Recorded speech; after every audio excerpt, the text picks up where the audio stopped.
This is probably not the disguise I would go with.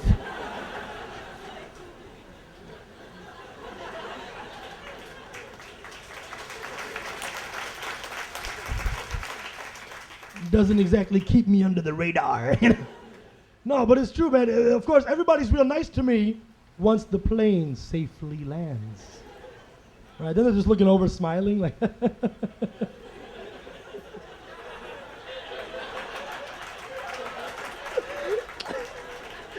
I'm just waiting for a real honest passenger at the end of the flight, just come up, excuse me, sir. I thought you were going to kill us. Sorry about that. Remember when you got up to go to the bathroom? I was going to stab you. For crying out loud. Oh, man, it's true, though. That's what it feels like these days. It's a big, important year for us, all right? Let's be honest, have some seriousness. Big, important vote coming up. Yeah. Personally, yeah, that's right. Personally, I think everybody should exercise their rights to vote in a democracy, and I'm talking about American Idol. Just kidding. No, let's get the energy back. It is a big, important vote coming up. We got to get this one right. How many people are excited about voting in John Kerry? Make some noise.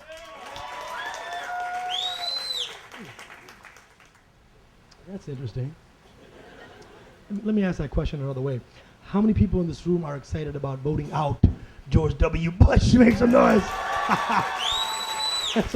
That's what I thought. Nobody really cares about John Kerry. Let's be honest. They could be running a pink baboon against Bush. Probably win, man. But it's a big election year, man. We got to get this one right. 2 key issues in the election, right? Economy and foreign policy. Regarding the economy, everybody's up in arms because supposedly all the good jobs are being exported to India. Yeah, right. I'm from India. I took that personally. So I thought about it. I decided to do the right thing, the patriotic thing. I decided to volunteer myself to begin importing crappy jobs from India. Rickshaw drivers, snake charmers, maybe even a few computer programmers. Who knows? Foreign policy, Iraq war, terrorism, everybody's scared. Everybody's watching the war. I don't know if you guys know this, right after 9/11, people started talking about how Muslims around the world supposedly hate America. I was like, what? I'm an American Muslim. I'm gonna find out why. I got internet access. I went on google.com. I did some research. I think I figured it out. I bet Muslims around the world would stop hating America if Americans just stopped killing them.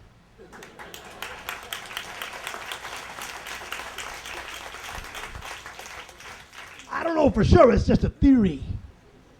But somebody's gonna tell the White House. Haven't figured it out yet.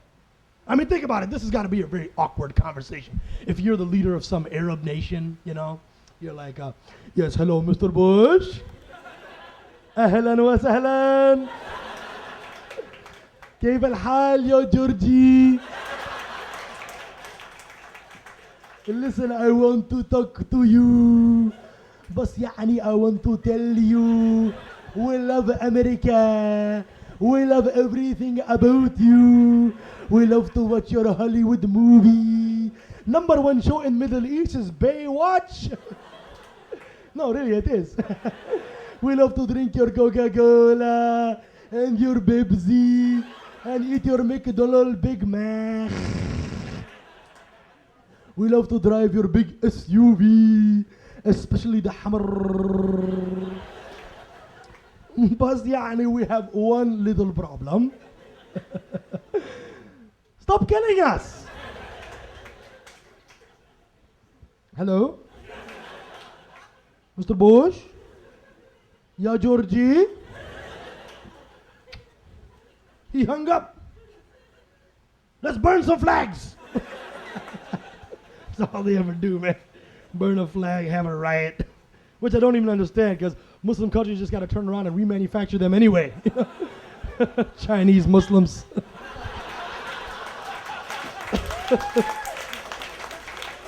Ridiculous, man. Man, it makes me sad. We're not a very politically active community. We're not a politically organized community. That makes me sad. Because this is in spite of the fact that we have conference after conference after conference about what? Muslim participation in the political process. Always that one guy at the conference, real passionate. We need more Muslim politicians. We need more Muslims in the media. Arey bhai, we need more Muslim policy makers.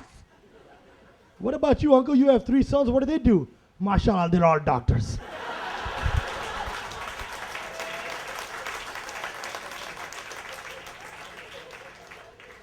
I am so proud of them, even though one of them had to go to the Caribbean.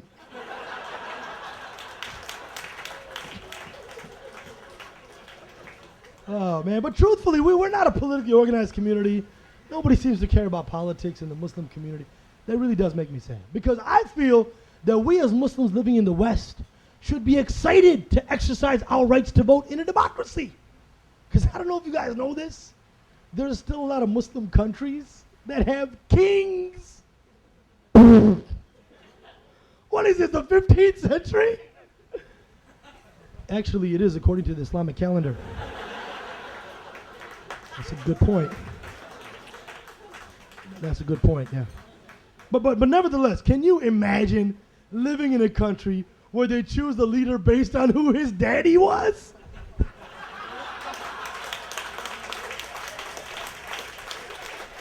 Ridiculous. Some backwards people right there, man. I mean, I can just imagine before the Iraq war, if Saddam just gave in, listen, I don't want a war. I don't want a war. I am willing to convert Iraq into democracy. And my son Uday will be running for president. Somehow they'd screw it up and Uday would lose the popular vote. And then Saddam would come out like, oh, they did not lose. Oh, they did not lose. We have to have a recount. Only in one province in Basra. And the whole world community like, why should we trust your stupid recount? You have to trust it. Because the governor of Basra is my other son, Qusay.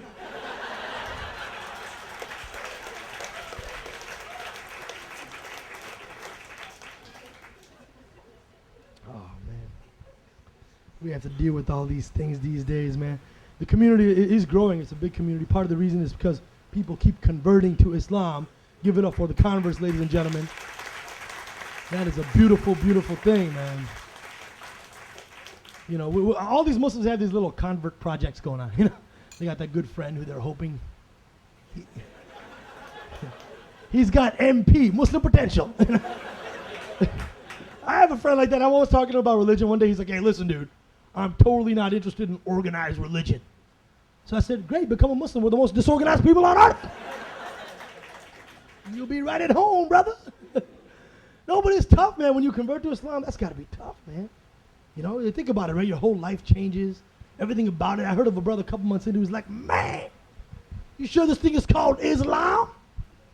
Can't drink. Can't be with girls. I can't even eat a ham sandwich. Should be called Azhar, brother.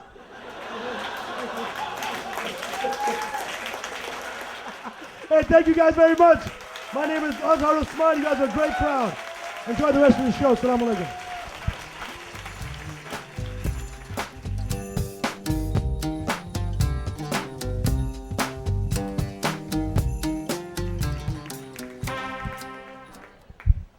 Some of y'all staring at me like, who's the Negro? Yeah, you know what? I'm gonna tell you something. Let me begin properly. Assalamu alaikum. It's weak. What's up with the weak salams?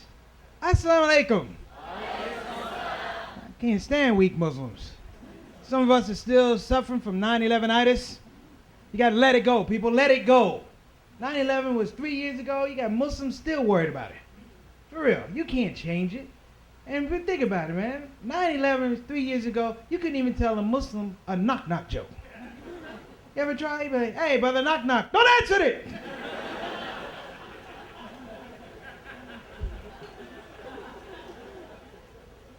You gotta defend the deen. I'm sorry. You can't be punks about it. You gotta be strong about it. When it's wrong, let people know it's wrong. Don't be all polite. I'm a Muslim that's not politically correct. I'll let you know when there's a problem.